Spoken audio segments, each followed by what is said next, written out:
The year is 2019. Frank Lucas is dying.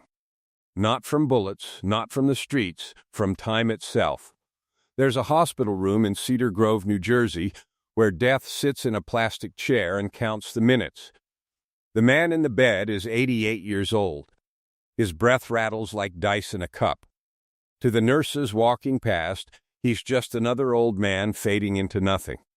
But this is not just another old man. This is the ghost who once controlled 70% of the heroin flowing into New York City. The phantom who built a $52 million empire on silence. The invisible king who outsmarted the mafia, who flew pure heroin inside the coffins of dead American soldiers, who turned Southeast Asian jungles into his personal mint. Frank Lucas. American gangster, legend, rat. The government said they took everything. In 1975, when the DEA kicked down his door, they seized $584,000 in cash from his attic. They froze his accounts. They stripped his properties. They told the world they had picked the carcass clean. They lied. His son leans close to the hospital bed. The machines beep like a countdown to judgment. And Frank Lucas, the man who learned that loud men die and silent men live, whispers 6 numbers into his son's ear. Not an apology, not a confession. 6 digits. Then 7 words that freeze the air. Don't open it unless they come. 3 days later, Frank Lucas dies. The funeral is quiet. No mob bosses pay respects. No politicians send flowers. Just family. But while the world buries the legend, his son clutches a piece of paper with 6 numbers written in his father's dying handwriting. 6 numbers that open a safe deposit box that has been sitting untouched in a Manhattan bank vault for over 40 years. Here's the impossible question. What could Frank Lucas have hidden that the DEA, the FBI, and every federal prosecutor in America couldn't find? Because they searched. They seized 17 properties. They froze dozens of accounts. They estimated his empire generated $1 million per day at its peak. They thought they took everything. But Frank Lucas was invisible long before he became untouchable. He learned one rule from Bumpy Johnson, the godfather of Harlem. The loudest man in the room is the weakest man in the room. While Nicky Barnes wore mink coats and posed for magazine covers, Frank Lucas stayed a ghost. While the mafia flaunted their power, Frank built an empire they couldn't even see. And while the feds dismantled his operation, Frank protected one thing they could never touch. A 6-digit code. A steel box. A secret that outlived the king himself. This is not the Frank Lucas story you think you know. This is not about blue magic heroin or the chinchilla coat that got him caught. This is about what happens when legends fall and what they bury before the kingdom burns. Harlem, 1968. The summer that power died. Not the Harlem of jazz posters and coffee table books, the real Harlem. The one that bleeds on concrete and buries its kings in silence. Every corner is a negotiation between survival and death. Every alley holds the ghosts of men who talked too loud or moved too fast. Frank Lucas is nobody. A driver. An enforcer. A shadow with hands that don't shake and eyes that don't blink. He picks up packages, delivers messages, and stands outside doors while real men make real decisions. 20 years old and invisible. Exactly where Bumpy Johnson wants him. Because Bumpy Johnson is dying. Cancer doesn't respect legends. It eats kings cell by cell, turning empires into graveyards while the crown still sits on their heads. Bumpy knows his time is measured in weeks, maybe days. The mafia knows it too. Every Italian crew in New York is watching Harlem like vultures circling wounded prey. They've tolerated Bumpy because he's useful. Because he keeps the black neighborhoods organized and profitable. But the moment he's gone, they'll carve up his territory like Sunday dinner. The streets smell blood, Everyone is positioning for the feeding frenzy. Everyone except Frank Lucas. Frank is learning. Wells Restaurant, July 3rd, 1968, 2 in the afternoon. The place is empty except for Bumpy and Frank sitting in the back booth. Bumpy orders chicken and waffles he won't eat. His hands shake when he lights his cigarette. Death is patient, but it's getting closer. Bumpy looks at Frank with eyes that have built empires and buried enemies. He speaks slowly, choosing every word like ammunition. "You see them out there?" Bumpy says, jerking his chin toward the window. "Them Italians in their silk suits. Those young boys with their gold chains and purple cars. You see that?" Frank glances outside. Mafia soldiers pretending they're just walking by. Street dealers already measuring corners like they own them. "I see them," Frank says quietly. Bumpy nods, his voice dropping to a whisper that cuts through the restaurant noise like a blade. "Power is not about being feared, Frank. Any fool with a gun can make people afraid. Power is about being forgotten until you choose to be remembered." Frank holds that sentence like cash. "The loudest man in the room is the weakest man in the room," Bumpy continues. "He's loud because he's afraid you won't notice him. The flashiest gangster is the deadest gangster. Every Italian mobster who makes the newspapers ends up in prison or dead within 5 years. Every street dealer who buys a Cadillac gets robbed or arrested within 6 months." Bumpy leans forward, his breath rattling like dice in a cup. "You want to know why I lasted 40 years in this game? Because I never wanted to be famous. I wanted to be rich. Fame is a death sentence. Silence is a superpower." Frank absorbs every word like gospel. He watches Bumpy's hands, still steady despite the cancer, despite the pain. A king who ruled from shadows for 4 decades.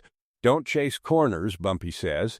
"Everybody out there fighting for blocks, for little patches of concrete. The real king, he owns the source. These Italians think they're kings. They're middlemen. They get their dope from somebody over the water, somebody above them." Bumpy's face contorts briefly in pain. It passes. He forces himself upright. "You want a throne? Don't ask for a seat at their table. Burn the table. Build your own." July 7th, 1968. Bumpy Johnson collapses at Wells Restaurant. Heart attack. The cancer weakened him, but the streets killed him. He dies before the ambulance arrives. The funeral is theater. Every gangster in New York shows up to pay respects or measure the throne. The Italians send representatives. Corrupt cops stand in the back. Street dealers line the sidewalk like soldiers at attention. They're all performing grief while calculating profit. Frank Lucas stands near the casket, but he's not watching Bumpy. He's watching the vultures. The Genovese underboss whispering to his lieutenant. The Lucchese captain shaking hands with a Harlem dealer. Everyone is already dividing the kingdom before the king is even buried. Frank sees the future. The Italians will install puppet bosses. They'll control the heroin supply like they always have, selling to black dealers at inflated prices, keeping the real power for themselves. And Frank, they expect him to bow, to accept whatever crumbs they throw him. The streets expect violence. They expect Frank to fight for territory like every other thug, to challenge other dealers for street corners. That's what hungry men do. That's what visible men do, and visible men die.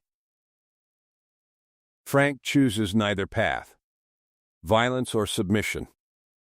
He rejects the binary entirely. That night, alone in his apartment, Frank spreads a map of Southeast Asia across his kitchen table. Thailand, Laos, Burma, the Golden Triangle. While every other dealer in Harlem is fighting over street corners, Frank is studying supply chains. While the Italians are celebrating their inevitable takeover, Frank is calculating logistics. The mafia controls heroin because they control the Sicilian connection. Every black dealer in America has to buy from Italian suppliers. The system is rigged from the source. But what if you didn't need the Italians? What if you went straight to the source yourself? Frank stares at the golden triangle on his map. The purest heroin on earth grows there. The Vietnam War has created infrastructure, supply routes, corrupt military personnel. Everyone is focused on the war. Nobody is watching the drugs. Frank Lucas doesn't want a piece of the pie. He wants to own the bakery, and the recipe is hidden in the Golden Triangle, 6,000 miles away, in jungles where American soldiers are dying and Chinese warlords are getting rich. Bangkok, 1969. The air hits Frank Lucas like a wet towel soaked in diesel and desperation. While America bleeds in Vietnam, while body bags fly home daily, while politicians call it a conflict and soldiers call it hell, Frank Lucas sees something nobody else sees. He sees opportunity hidden in chaos. He sees supply routes protected by grief and patriotism. He sees corruption so deep that entire cargo planes disappear into jungle and nobody asks questions. Frank doesn't waste time with street dealers or middlemen. He goes straight to the source. The Golden Triangle, the lawless border region where Thailand, Laos, and Burma collide, where opium poppies grow like weeds and Chinese warlords control more territory than governments. A contact from the military meets him in a smoky bar near the river, a jittery sergeant with hollow eyes and nicotine fingers. "You sure you want to do this, man? These people don't play games. They skin people alive out there." Frank takes a slow drag of his cigarette. Good, means they understand business. The journey into the jungle is a descent into a world where American law doesn't exist. Only money, only power, only product. Hours of driving deeper into green hell until they reach a clearing where armed men wait like furniture with triggers. The warlord emerges from a bamboo hut. Thin, sharp-eyed Chinese Thai. He studies Frank like he's deciding whether he's a customer or a corpse. These men have never seen a black American in their jungle. They don't trust outsiders. They especially don't trust Americans who show up alone, making promises.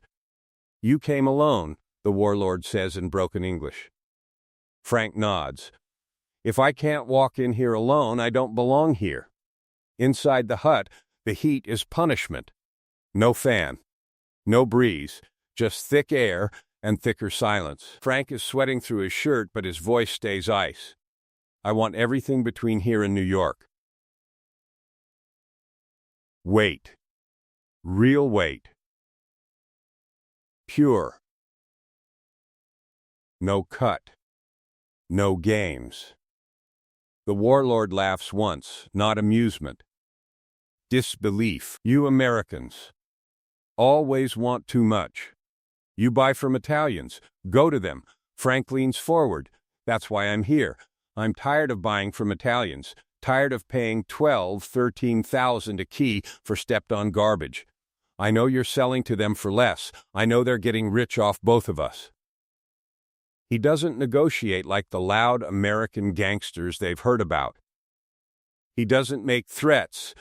He speaks with the patience Bumpy Johnson taught him, offering respect first, business second. "I'm not here for one shipment. I'm here for partnership. Long term.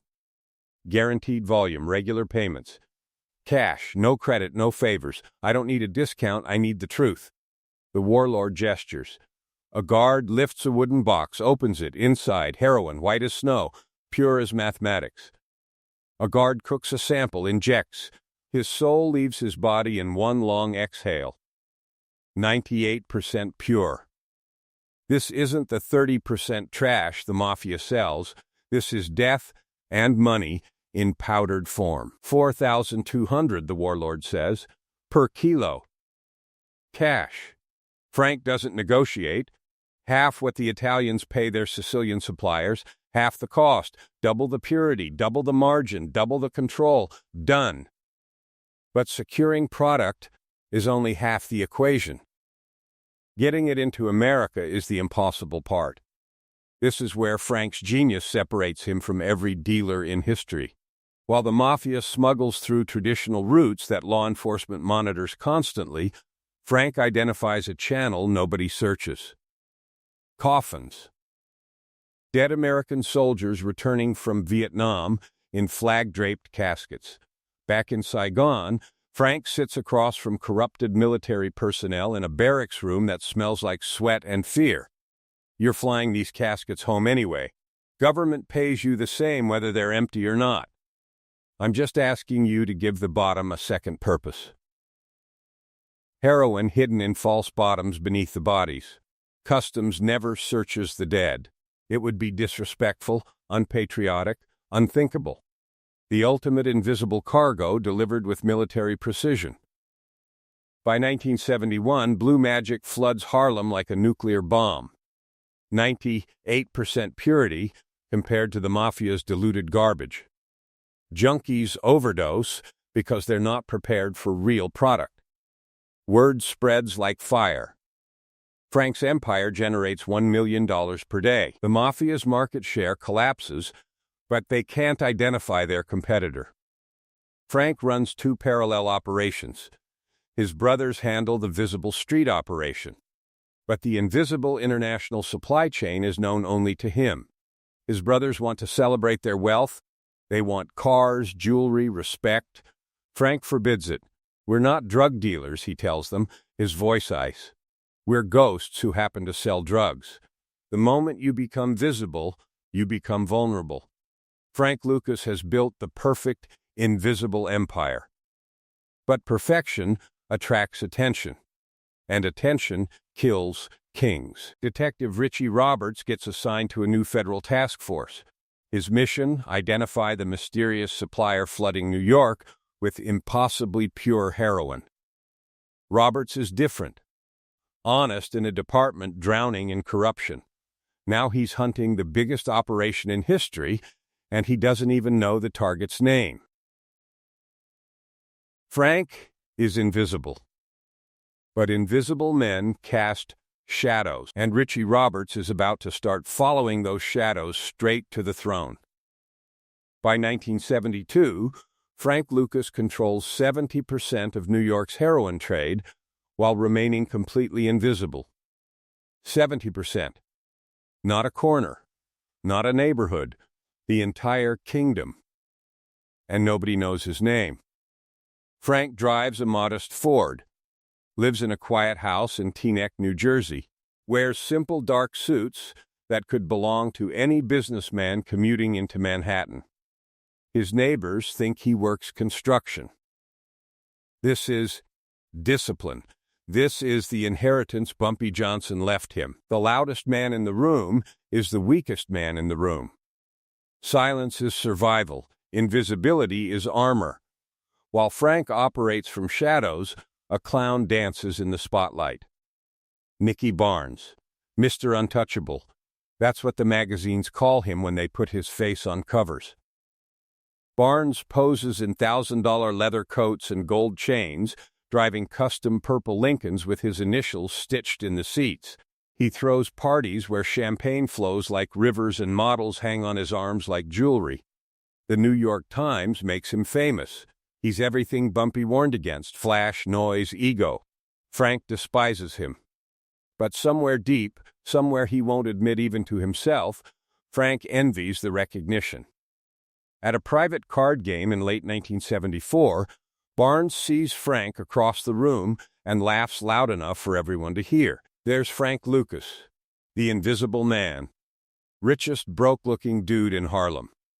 You scared to live like a real boss, Frank? Or you just don't know how? The room goes quiet. Frank doesn't respond. He finishes his drink and leaves. But the words stick like hooks in flesh. His brothers have been saying the same thing for years. At family dinners, the pressure builds. We out here making millions and you got us riding around in Buicks, one complains. We kings, man, but we living like mayors. Frank cuts his steak slowly, letting the whining bounce off him. You know why you're still alive? Because nobody outside this room can prove you're anything but businessmen. The minute you start acting like gangsters, you start dying like gangsters. But his wife Ava presses from a different angle. Later, alone, she touches his arm softly. You work harder than all of them. You're smarter than all of them. But they look like kings. You look like a driver. Don't you ever want to feel like what you are? Frank shrugs it off. But the words land. Respect. Throne. King. They echo. March 8, 1975. Madison Square Garden. Muhammad Ali versus Chuck Wepner. The night discipline loses to ego. Frank stands in his bedroom staring at the chinchilla coat hanging in his closet. $100,000 of fur and vanity. Custom made. Beautiful enough to stop traffic. Illegal to own in some states. He hears Bumpy's voice in his head. The loudest man in the room is the weakest man in the room. But another voice answers. His own. What's the point of being king if nobody knows you're king? 7 years of silence. 7 years of watching lesser men celebrate while he hides in shadows. Just once. Just one night. He's earned this. Frank puts on the coat. It weighs like a crown. The matching hat completes the transformation. He looks in the mirror and sees what he's denied himself for years. A king. Visible. Undeniable. At Madison Square Garden, Frank walks through the entrance and the crowd parts like water. The coat catches every light, every eye. 20,000 people and 100 photographers capturing the night. He moves to his ringside seat, closer than mafia dons, closer than politicians. He sits in the front row while Carlo Gambino and Paul Castellano sit behind him. The message is absolute. I am in front of you. I am bigger than you. I am the king of New York. In that moment, Frank Lucas feels like a god. Cameras flash like lightning. Pop! Pop! Pop! Frank doesn't hide. He basks in the attention like sunlight after years in shadow. For the first time in 7 years, people see him. Really see him. The next morning, newspapers hit the streets. Detective Richie Roberts sits in his cramped federal office, flipping through the sports section. He stops at a photograph, a black man in a coat worth more than most people's houses, sitting ringside at the biggest fight of the year, looking like power incarnate.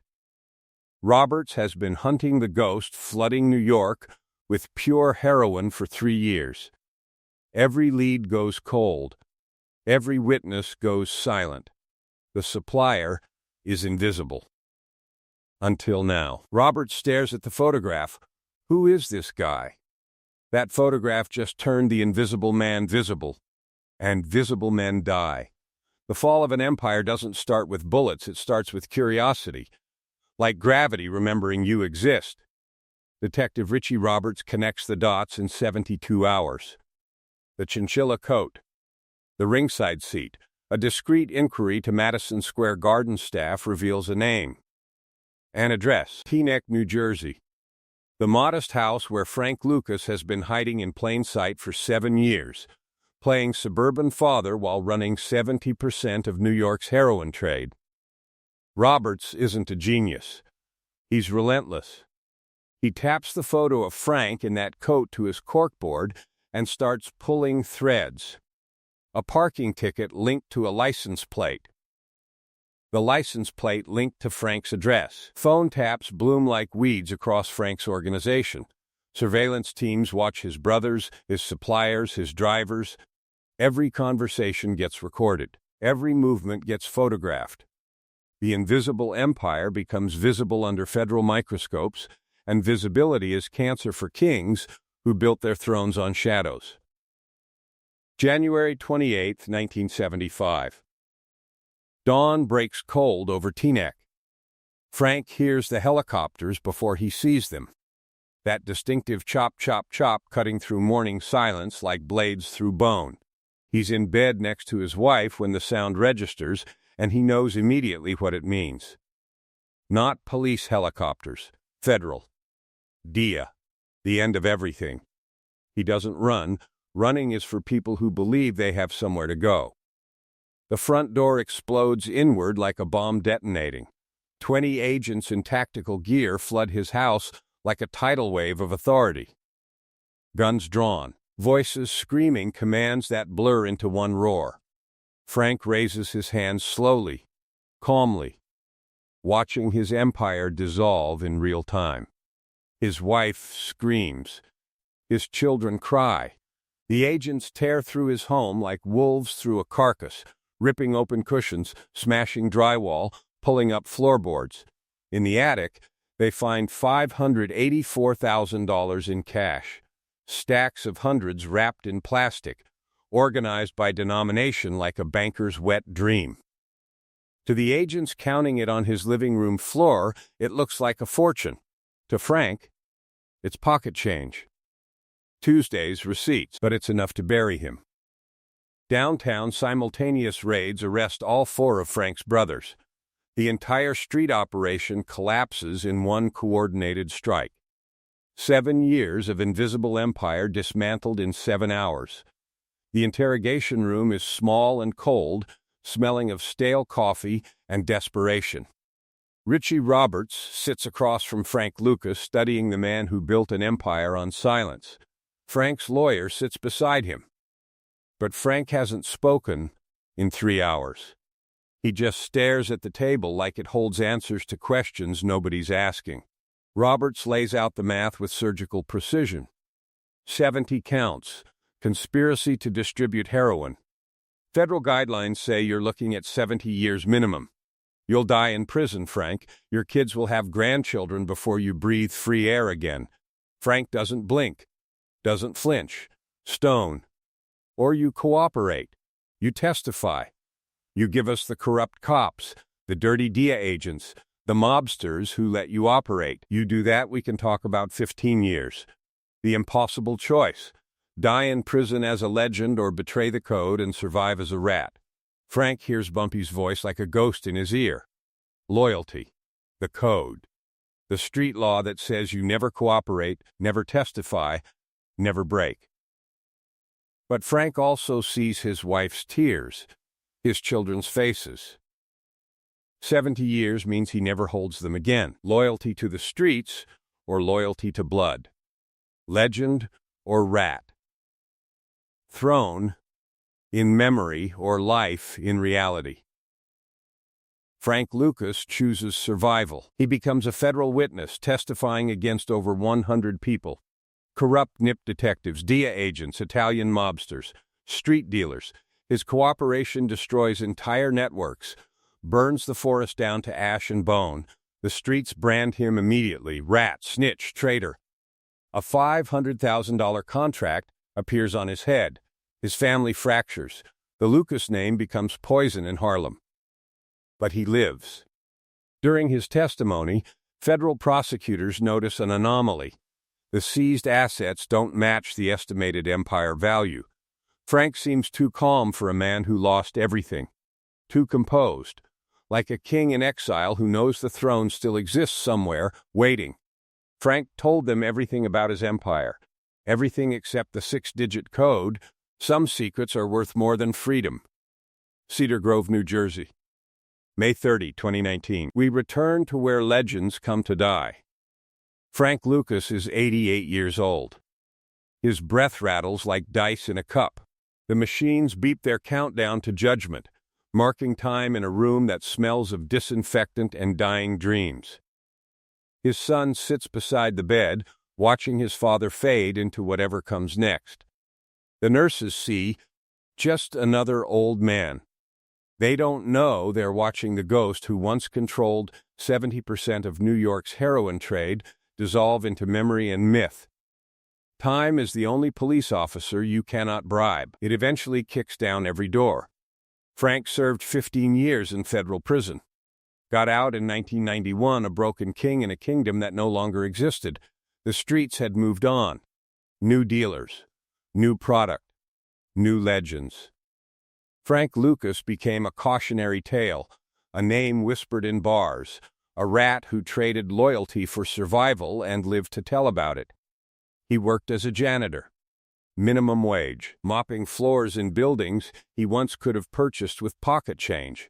The irony wasn't lost on anyone watching the former American gangster push a mop bucket down corporate hallways, cleaning up other people's messes while wearing a uniform with his name stitched above the pocket. From counting millions to counting hours. From chinchilla coats to work boots. Later, he became a motivational speaker, standing in front of high school kids warning them about the cost of the game. Teachers called him inspirational. Kids called him OG. Everyone loved the reformed king preaching redemption. But Frank knew the truth. The system never really forgives you. Cops shake your hand on stage, but they still have your file in a drawer. Politicians invite you to panels, but they still remember the bodies. So Frank built something they couldn't touch. A final safeguard.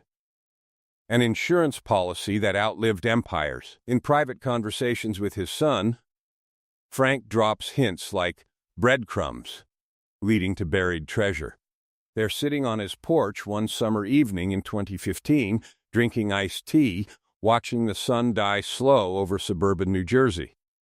"You think they got everything?" Frank asks suddenly, his voice carrying the weight of decades. His son looks at him. "Who?" "The feds. You think they found everything when they raided me?" His son shrugs. "They found enough to put you away." Frank smiles. Not amusement. Knowledge. "They found what I let them find. Insurance policies, son. That's how you survive in this game. You always keep something they don't know about. Something that makes you more valuable alive than dead." The mythology Frank built around his final safeguard is simple and brilliant. In 1973, 2 years before his arrest, Frank rented a safe deposit box under a false identity. Not in Harlem, not in New Jersey. Manhattan, a respectable bank where nobody knew his face, where cash talked and questions died quietly. He paid 40 years in advance. Cash. No paper trail, no records linking Frank Lucas to box number 273914. Inside that steel tomb isn't just money. Money is replaceable. Money burns. Money gets traced. What Frank protected was leverage. Names, bank accounts, photographs, evidence that could destroy powerful people who helped him build his empire. Corrupt cops who took bribes and looked the other way while blue magic flooded Harlem. DEA agents who facilitated his supply routes. Politicians who protected his operation. Italian mobsters who made deals they deny under oath. Insurance, the kind that keeps you breathing when the world wants you dead. May 30, 2019. The machines beep faster. Death is impatient now. Frank's son leans close, his father's eyes open, cloudy but focused. Frank Lucas has one final calculation to make. He could take the secret to his grave, let the contents rot forever in that steel box, let the insurance policy expire with him. Legacy or silence? Power or peace? Frank chooses legacy. His voice is sandpaper and secrets. 273914. His son leans closer. "What?" Frank's hand grips his son's wrist with surprising strength. "Write it down. 273914. His son pulls out his phone, types the numbers with shaking fingers. Frank's grip tightens. 7 words that freeze the air. "Don't open it unless they come." Who's coming? But Frank Lucas is already gone. 3 days later, he dies. The funeral is quiet. No mob bosses. No politicians. Just family burying a man who outlived his empire by 28 years. His son holds a piece of paper with 6 numbers written in his father's dying handwriting.